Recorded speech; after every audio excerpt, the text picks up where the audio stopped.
Okay, ayan po. Ito po mga kapatid yung ating magiging pag-uusap no sa pagkakataong ito mga kapatid no. Patungkol po ito sa Ash Wednesday beginning the Lenten journey. Okay? So atin po itong hihimay-himayin no mga kapatid.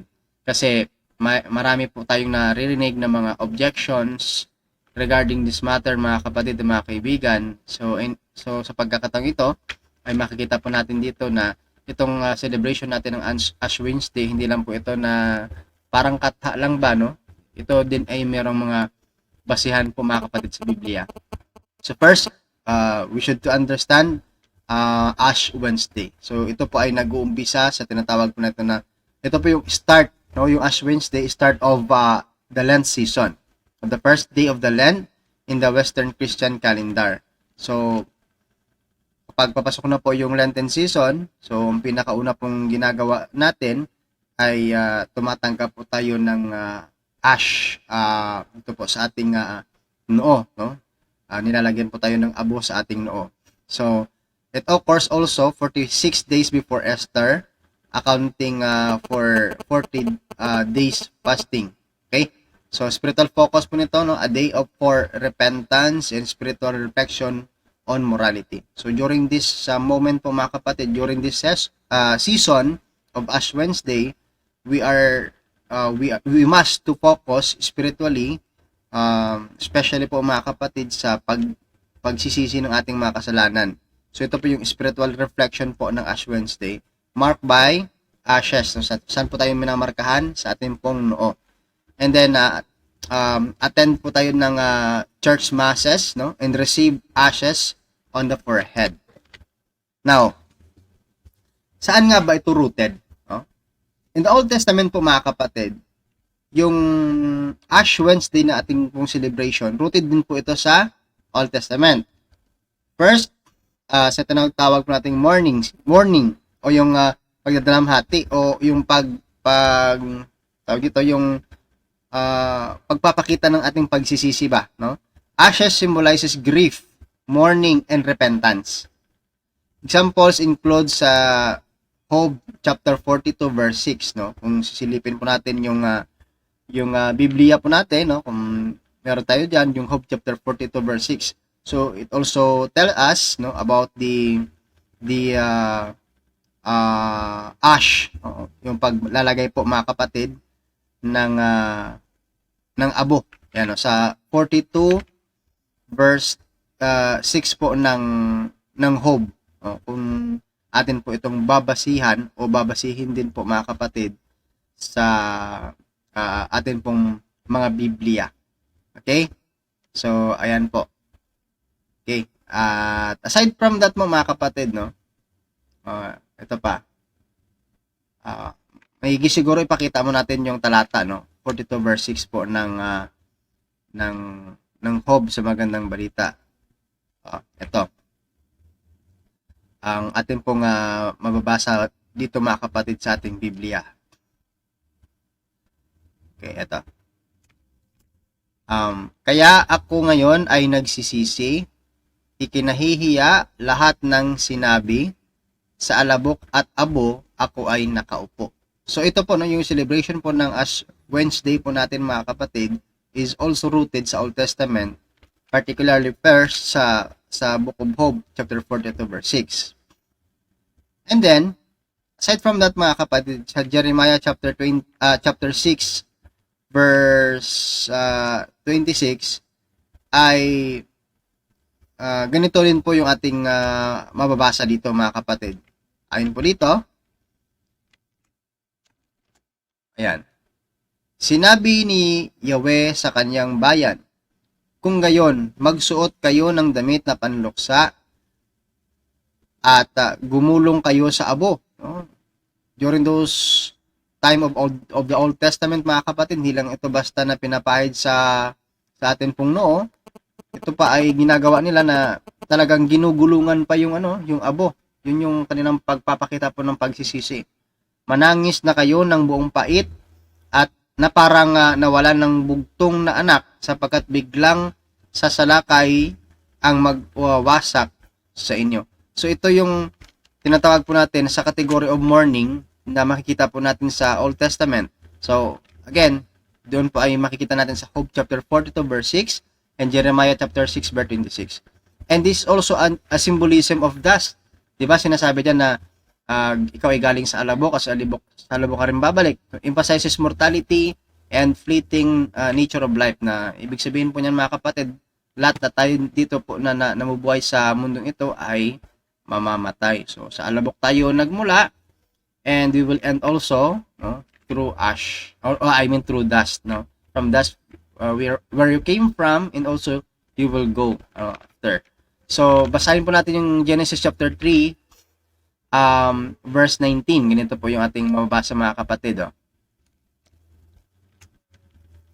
Sa pagod at pawis, pagkain mo'y manggagaling. Maghihirap ka hanggang sa malibing. Dahil sa alabok, doon ka nanggaling, sa lupang alabok ay babalik ka rin. So ito po yung pagpapakita po mga kapatid, that in receiving this as ash, no, sa Ash Wednesday po mga kapatid, ibig sabihin, this is also a symbolism of dust, that kung saan tayo nagmula, din tayo babalik, no? Sa alabok tayo nagmula, sa alabok din tayo babalik. And then also, this is the call to repentance. Kung basahin po natin yung Joel chapter 2 verses 12 to 13, ay nagsasalarawan o nagpapakita din po ito mga kapatid, no, ng tinatawag po nating pagsisisi, no. Chapter 2 verses 12 to 13. Ganito po yung ating mababasa dito mga kapatid. Ayun dito, gayon man, sabi ni Yahweh, mataimtim kayong magsisi at manumbalik sa akin. Mag-ayuno kayo, manangis at magdalamhati. So, mag-ayuno, manangis at magdalamhati. In this season of receiving the ash, Ash Wednesday during the Lent season, the first day of the Lent, mga kapatid. So, tayo po ay hinihikayat din, no, na magsisi sa ating mga kasalanan. We should to repent, no? Magsisi, manumbalik sa ating Panginoon, manangis at magdalamhati. Mag-mornings po tayo mga kapatid. So, yun po yung ating ipinapahiwatig po sa atin, na ito ay rooted din sa Old Testament, yung ating pong celebration ng Ash Wednesday. And then sa New Testament connection naman po mga kapatid, sinasabi din ng Panginoong Jesucristo sa kanyang teaching regarding fasting with sincerity, no? In Matthew chapter 6 verses 16 to 18 mga kapatid, ganito naman po yung ating mababasa dito. Ayon po sa Matthew 6, talata po natin ay 16, no, hanggang 18, ay ganito naman po yung ating mababasa dito. Kapag kayo'y nag-aayuno, huwag kayong magmukhang malungkot tulad ng mga mapagkunwari. Hindi sila nag-aayuno ng sarili upang mapansin ng mga tao na sila'y nag-aayuno. Tandaan ninyo, tinanggap na nila ang kanilang gantimpala. Sa halip, kapag nag-aayuno ka, maghilamos ka. Lagyan mo ng langis at ayusin mo ang iyong buhok upang huwag mapansin ng mga tao na ikaw ay nag-aayuno. Ang inyong ama na hindi mo nakikita ang tanging makakaalam nito. Siya ang nakakakita ng ginagawa mo ng lihim. Ang siyang magbibigay ng gantimpala sa iyo. So malinaw dito mga kapatid, kasi marami din po tayong naririnig ng mga wrong practices po during the Ash Wednesday, na kapag na-receive daw natin yung ash o nalagyan na ng abo yung ating noo, ay wag daw tayong maligo dahil mabubura daw yung marka dyan. Well, that is a wrong practice po mga kapatid. That is very occult, yung kanyang klaseng practice. Ang tinuturo sa atin ng Panginoong Jesucristo, when we are doing and participating po dito po sa Lent season, especially sa pag-uumpisa nito sa Ash Wednesday, ay hindi po siya na sinasabi na bawal tayo maghilamos. So, we can also, no, pwede po tayong maghilamos mga kapatid. Hindi dapat maging pakitang tao lamang yung ating pagiging o pagpa-participate po sa Ash Wednesday o sa pag-receive po natin ng abok. Hindi dapat pakitang tao lamang. Pagkos, dapat po mga kapatid, ito ay maging galing talaga sa ating puso. no? Taos puso nating tinatanggap ang anumang kinakailangan nating gawin during this Lent season. Again po, ano yung dapat natin gawin? Yung pagsisisi po natin dapat talaga iipit, hindi pakitang tao, kundi galing po sa puso. Na talagang totoo, tunay tayong nagsisisi sa ating mga kasalanan. No? Kasi yun yung turo ng ating Panginoong Kristo. And dito po sa fasting na tinatawag po natin, na kailangan talaga no na i-practice talaga natin itong fasting.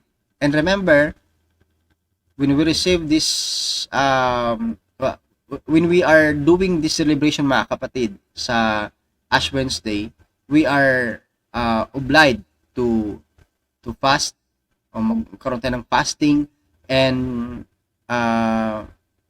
hindi dapat kumain din ng karne. Yan. So yan po yung malinaw no na ipinapahiwatig po sa atin.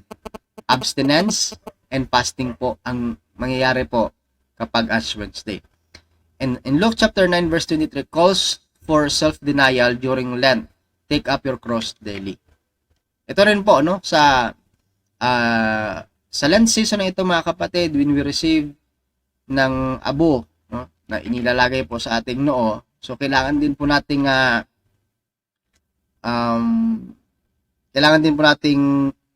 isipin ito at unawaing mabuti at isabuhay ang sabi ng Panginoong Hesus. At sinabi niya sa kanilang lahat, ang sinumang nagnanais sumunod sa akin ay kinakailangang itakwil ang kanyang sarili. Pasanin araw-araw ang kanyang krus at sumunod sa akin. So again mga kapatid, this is not a literal cross na kukuha tayo ng cross at magpapasan.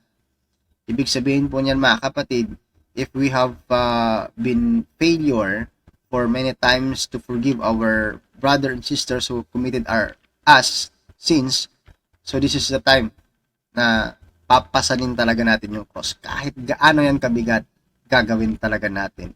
Forgiveness is not easy, but it is necessary. Again po, forgiveness is not easy, but it is necessary. During this season of Lent, okay? Hindi lang kasi season of Lent, no? Kahit na everyday, mga kapatid, kasi hindi naman natin alam, at hindi naman natin hawak yung ating buhay. So, hindi natin alam, baka bukas sa makalawa, wala na tayo dito. What if hindi tayo nakapagsisi ng ating kasalanan? So, ang teaching nating simbahan, may tatlong destination. Langit, purgatorio, no? At saka impyerno. So, kailangan talaga, no?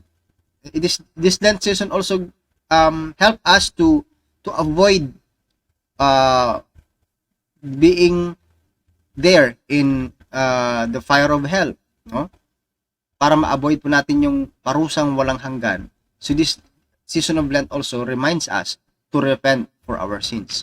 And 1 Corinthians 7:5 mga kapatid, is also focused on prayer aligns with Lenten season. So kailangan po natin na mag-focus, manalangin din po tayo during this Lent season.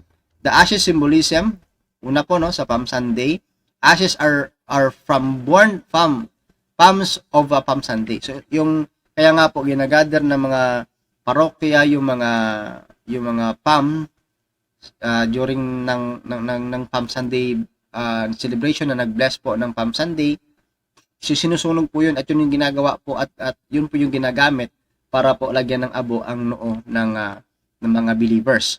Symbolic meaning this is represent sorrow for sin and mortality. So nagpapakita, again, ulitin natin, nagpapakita naman ito ng pagsisisi sa kasalanan at alala sa atin that we are just a mere mortal. Mamamatay din tayo. From dust we came from, and from dust also we will go.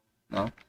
Common phrases. Remember, you are dust, no, and or repent, no? Yung sinasabi o binabanggit po dito kapag tinatanggap po natin yung abo ay yan nga no, sa ikaw ay sa alabok nang galing, sa alabok ka rin babalik. At isa pa, magsisi ka sa iyong mga kasalanan, manampalataya sa magandang balita. So dalawa yung naririnig natin dyan if we are receiving the ash during the Ash Wednesday. And theological significance po mga kapatid, sin. So ibig sabihin nito, acknowledgement of personal sin, and the need for forgiveness. So in this season of Lent, especially from the beginning, when we received the Ash in the Ash Wednesday, mga kapatid, so ibig sabihin, we are acknowledging our sin. Not just acknowledging our sin, but also to forgive others. And then this is all the sign of humility. Receiving ashes humbles, ibig sabihin nagpapakumbaba po tayo ng ating mga sarili, no? Kasi nagpapalagay tayo ng abo, no, sa ating mga noo. Of course, nagpapakumbaba po tayo, mga kapatid.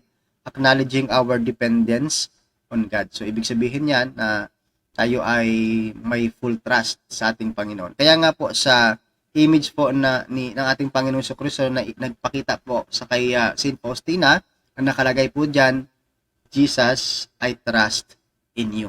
So magiging dependence po tayo sa ating Diyos, no? Kaya always po nating isipin that we have God na maaasahan talaga. Kaya nga every time na nasa kagipitan po tayo, say the word, Jesus, I trust in you. And then in receiving po the ash, ibig sabihin tayo ay nagre-rely po sa Diyos at ipinagpapakumbaba po natin yung ating sarili. And then third, turning back. Ano yung turning back, mga kapatid? Conscious decision to turn away from sin and draw closer to God. So kapag season ng Lent po, mga kapatid, receiving the ash, ng abo sa ating noo, ibig sabihin we want to turn back, no, from being malayo sa Diyos because of sin. Nagto-turn back tayo, mga kapatid, because of the repentance na ang Diyos ay handang yumakap sa atin kung tayo lamang ay lumapit din sa Kanya. Right. And then, sa liturgical practices po, mga kapatid, service includes reading, homily, prayers, and ashes, yun na nabanggit natin kanina.